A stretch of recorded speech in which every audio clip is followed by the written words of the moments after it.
क्रांति, ठीक है। 1857 की क्रांति के पहले आप लोगों को मैं इसके जुड़ी हुई मतलब थोड़ा रिलेट कर पाएंगे आप इससे, है ना। इससे पहले युद्ध हुआ था 1757 में प्लासी का युद्ध। उसके बाद माना जाता है कि अंग्रेज थोड़े से भारत में एंट्री हो चुकी थी। उसके लगभग 100 साल बाद जाके विद्रोह हुआ 1857 का।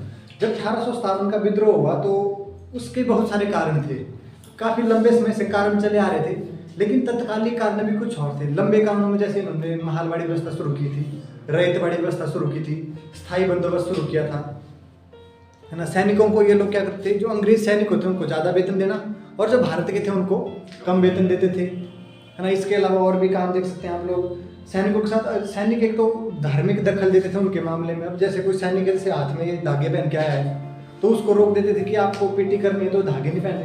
हम लोग धार्मिक दखल भी देते थे और अंग्रेजों की डिमांड की थी हम लोग जिन सैनिकों को रखे हो थोड़ा पढ़े लिखे हो। अब पढ़े लिखे सैनिक थे नहीं ज़्यादा, तो इस बात का भी रोष था उन लोगों को। हम तो बहुत सारे कारण थे, लेकिन जो तत्कालिक कारण था वो था इनका राइफल के लिए। पहले जो इनको राइफल दी जाती थी वो दी जाती थी ब्राउन बेस राइफल, ठीक है। और इसके स्थान पर एक बदली गई राइफल जिसे कहते हैं रॉयल एनफील्ड राइफल। थी तो ये अच्छी, मतलब जो पहले की राइफल थी उससे अच्छी थी, लेकिन मतलब इस राइफल के साथ ये समस्या थी कि इसके ऊपर जो कारतूस लगता था उसको यूज करने से पहले दांत से छीलना पड़ता था, ठीक है। और जो छीलने के लिए उसको थोड़ा सा मुलायम बनाया होता, तो मुलायम बनाने के कारण थोड़ी सी अफवाह फैल गई जनवरी 1857 में कि इस पर जो है तो गाय और सूअर की क्या लगाई गई है, चर्बी लगाई है ना। बात थोड़ी थोड़ी हवा में तैरने लगी कि ऐसा कुछ हो चुका है।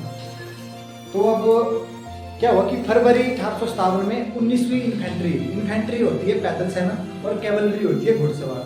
जो पैदल सेना थी 19वीं बटालियन की, उसने विद्रोह कर दिया कि हम लोग इसका यूज नहीं करेंगे। तो अंग्रेजों ने क्या किया, उसको चुपके से रद्द कर दिया, भंग कर दिया, ठीक है। ये भी हो गया।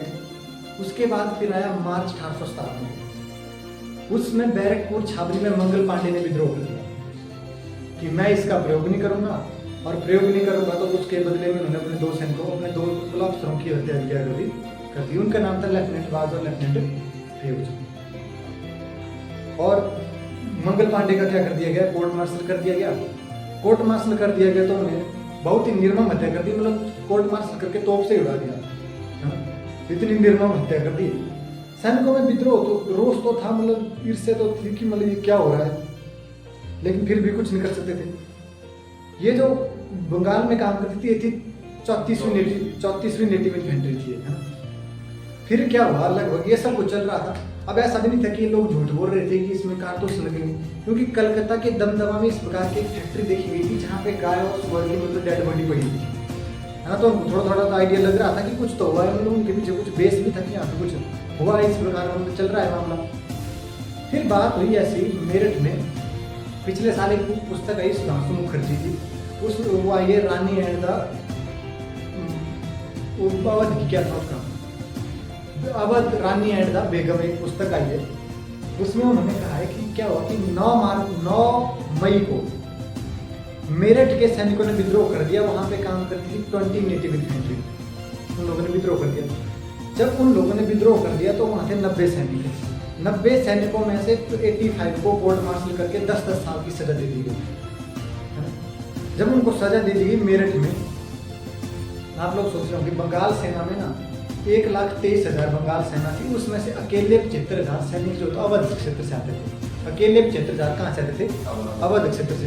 अब लगा आप लोग सोच रहे होंगे, अब अगर आपसे पूछा जाएगा ये पेपर में कि 1857 की क्रांति का विद्रोह कहाँ से शुरू हुआ, तो आपको 2 नाम आएंगे, या तो बैरकपुर आएगा, मेरठ आएगा। लेकिन आप लोगों ने क्या लिखना है, मेरठ लिखना है। क्यों लिखना है मेरठ, क्योंकि डलहौजी एक काम पहले करके चला गया था। डलहौजी ये सारा काम किया रहा है, किसका है, डलहौजी का है। तो डलहौजी जब यहाँ से गया था तो डलहौजी ने जो कलकत्ता में पहले बंगाल सेना का मुख्यालय था उसको उठा के कहाँ लेके आ गया था, मेरठ।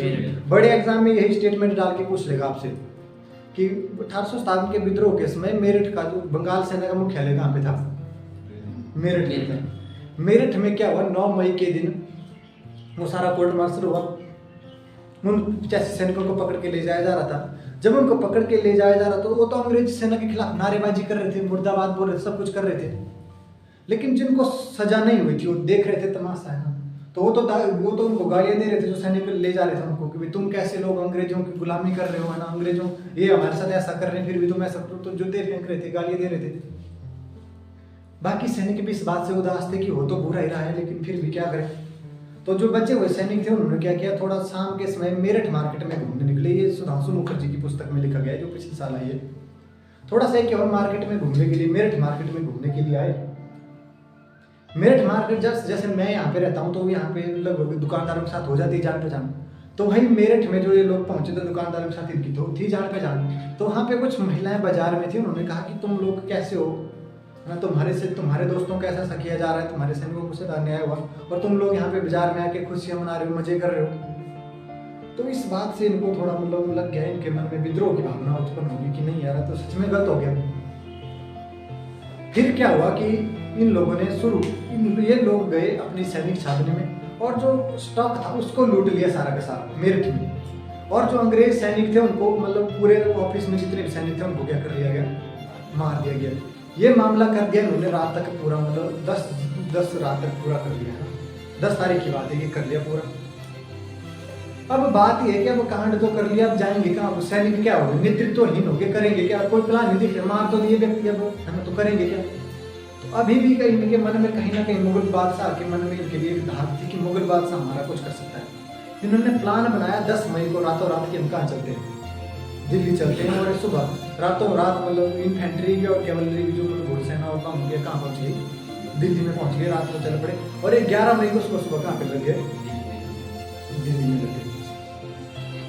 दिल्ली में पहुंचे तो दिल्ली में उसमें जो बादशाह था लाल किले में रहता था, मतलब कहीं ना कहीं थी इनके मन में भी धाक थी, मतलब मुगल बादशाह की ऐसा नहीं था, चाहे मुगल बादशाह अंग्रेजों के अधीन था, लेकिन फिर भी क्या थी, इनके मन में धाक थी कि कहीं ना कहीं मुगल बादशाह इनका कुछ करेगा। तो ये पहुंचे, सुबह पहुंच गए दिल्ली में। अभी सुबह अंधेरा भी नहीं प्रॉपर हुआ है, तो ये दिल्ली पहुंच गए।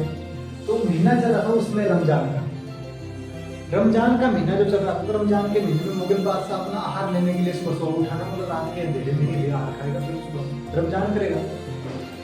तो उसने खिड़की से देखा पीछे वाली साइड में कि कुछ हैपनिंग हो रही है पीछे ना, कुछ सैनिक आ रहे हैं, कुछ सल्यूट कर रहे हैं। उसको समझ नहीं आया क्या चल रहा है। एक्चुअली में काफी लंबे समय से अंग्रेजों के नेता अधीन था, तो उसको पता नहीं चल रहा था क्या है। तो फिर उसने अपने अंग्रेज अधिकारी को कहा कि पीछे देखो, पीछे कुछ हलचल हो रही है, इसको बारे में देखो, इसमें क्या हो रहा है, इसके बारे में पता करो। तो उसने देखा कि कुछ अंग्रेज अधिकारी ने भी देखा, उसको भी समझ नहीं आया क्या हो रहा है, ये सेना क्यों घूम रही है सुबह सुबह इतनी, है ना। तो उसने देखा, उसने एकदम से ऑर्डर दिया कि पीछे वाले गेट सारे क्या कर दो, बंद कर दो, ताज में जो लाल किला है उसके पीछे वाले गेट क्या कर दो, सारे बंद कर दो, और आगे वाले गेट भी बंद करने का ऑर्डर दे दिया। जैसे ही आगे वाला एक गेट रखता खुला से, एक गेट में तब तक क्या हुआ, वहाँ पे घुड़सवार पहुंच गए। तो घुड़सवार पहुंचे, उन्होंने गेट बंद करने नहीं दिया। गेट बंद करने नहीं दिया तो फिर तो सारे गेट ही खुल गए। जब एक गेट खुल गया तो फिर तो सारे खुल गए, पीछे वाले सारी की सारी सेना कहाँ पहुंच गई, अंदर पहुंच गई। अब बहादुर शाह जब को कहा कि आप लोग हमारे जो विद्रोह है उसका नेतृत्व करो, नेतृत्व करेगा, लेकिन मुगल बादशाह के लिए यहाँ पे मतलब समस्या उत्पन्न होती है। अगर विद्रोह का नेतृत्व नहीं करेगा तो जो सैनिक विद्रोह करेंगे वही मार देंगे, अगर विद्रोह का नेतृत्व कर लिया तो अंग्रेज तो मारेगा, तो उसके लिए तो समस्या हो गई, करेंगे। हाँ, तो उसने कहा कि जो मैं जिनसे मैं पहले बच सकता हूँ उनका नेतृत्व करूँ। हाँ, तो उसने कहा कि ठीक है, मैं नेतृत्व कर देता हूँ। तो ये सारा का सारा मामला हो गया था। 1 हफ्ते तक थोड़ी थोड़ी शांति रही। अब लाल किला क्या हो गया, विद्रोहियों का अड्डा बन गया, और सारी की सारी रणनीति कहाँ से बनने लगी, अब लाल किले से बनने लगी। 1 हफ्ते तक क्या हुआ, पूरा भारत शांत रहा, लेकिन 1 हफ्ते बाद हर जगह से विद्रोह होने लगा। बरेली से बख्त खान पहुंच गए, कानपुर से विद्रोह हो गया, अवध से विद्रोह हो गया, बिहार में विद्रोह हो गया, जमशेदपुर आरा में विद्रोह हो गया, है ना, लखनऊ, हर जगह क्या हो गया, विद्रोह हो गया। अब अंग्रेजों को समस्या होगी। अंग्रेज जो 7 दिन तक शांत थे, तो जो विद्रोही सैनिक थे उन्होंने दिल्ली में घूम घूमकर अंग्रेजों को मार दिया था। लेकिन अंग्रेजों के साथ एक स्थिति उसमें बहुत अच्छी थी कि अंग्रेज की सेना उसमें यूरोप में लड़ने गई थी क्रीमिया के युद्ध, और वो युद्ध खत्म हो गया था। अब उनकी सेना थोड़ा रेस्ट भी कर चुकी थी, और युद्ध भी थोड़ा मतलब उनको सेना मतलब थोड़ी फ्री हो गई थी, तो उन्होंने वहां से सेना मंगा दी। भारत में तो सेना जो थी उन्होंने बहुत सारे तो मार दिए थे उन लोगों ने, तो उन्होंने यूरोप से सेना मंगा दी। जब सेना आई तो वहां पे इनका दमन चक्र शुरू हुआ। तो अलग अलग जगह पे अलग अलग अधिकारी लगाया, निकलसन लगाया, है ना, हडसन लगाया, कैंपबेल लगाया, ली ग्रांट लगाया, हीरोज लगाया, हर जगह विद्रोह के लिए क्या किया इन्होंने, व्यक्ति लगाया। तो इसमें से कुछ इनके भी मारे गए। अब इनके पास जो योग्य अधिकारी थे, जो सेना के प्रमुख अधिकारी थे, वो कहाँ थे गए हुए, पहले के क्रीमिया युद्ध में थे। क्रीमिया युद्ध के बाद उनको कहाँ लगा दिया गया, भारत में लगा दिया गया। तो ये सारा हो रहा था, तो अब अंग्रेजों का क्या हुआ, दमन चक्र शुरू हुआ, है ना। हर जगह विद्रोह तो हो रहा है लेकिन दमन चक्र शुरू हुआ।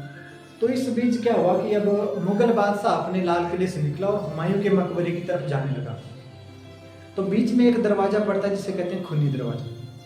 जैसे ही वो खूनी दरवाजे के पास पहुंचा तो हटसन ने उनके 2 बेटे और एक पोते को शूट कर दिया, है ना? और उनके कटे हुए गर्दन को थाली में सजा के उनके सामने पेश कर दिया गया, है ना? हुमायूं के मकबरे की तरफ, हुमायूं के मकबरे में पहुंचा बादशाह, तो दुख तो था जफर को, लेकिन इतिहास की आप देख सकते हैं, इतिहास को मैंने पढ़ाया भी पहले, है ना। पहला बादशाह था बाबर। बाबर को प्यार था काबुल से, ठीक है। उसके विपरीत मुगल वंश का अंतिम शासक है बहादुर शाह जफर, उसको प्यार है हिंदुस्तान की मिट्टी से। बाबर भारत के बारे में स्टेटमेंट देता था कि भारतीय लोगों के चेहरे पर कशिश नहीं है। कशिश का मतलब है कि खूबसूरती नहीं है, और वो मानता था कि भारत के लोग बुद्धिमान भी नहीं होते।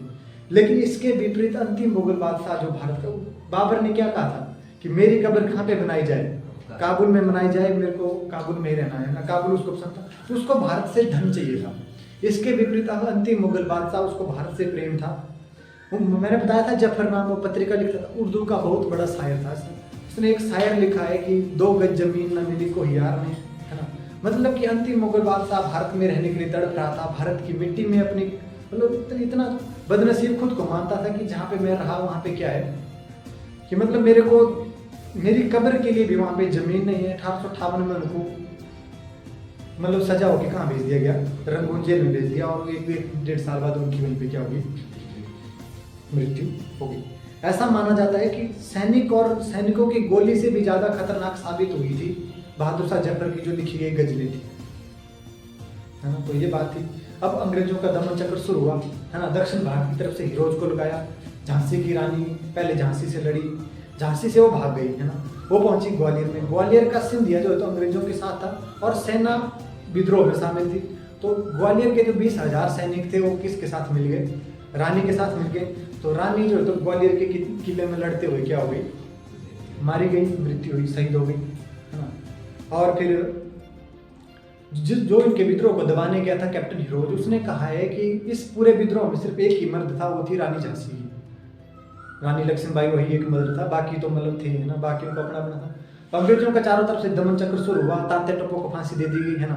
हर जगह मतलब नाना साहिब भाग गए, है ना। जिन जो वहाँ की थी अवध की रानी, क्या नाम है उसका, बेगम हजरत महल भी भाग गई, है ना। बहादुर शाह जफर को कैद कर लिया गया, बख्त खां भी मुठभेड़ में मारा गया। तो इस प्रकार से सारा का सारा विद्रोह क्या हो गया, खत्म हो गया, ठीक है। ये तो थी कहानी, समझा यहाँ तक, है ना। अब करते हैं प्रश्नों की बात, जो इससे प्रश्न चल गया ना। क्या आनंद आ रहा है, पूरा मतलब मस्त हो गया ना, पूरा भी है ना। कोई इनको पता नहीं लग रहा है कहाँ क्यों, पूरा आनंद लिया जा रहा है, क्यों, है ना। समझ आई कहानी, मजा भी आया, है ना।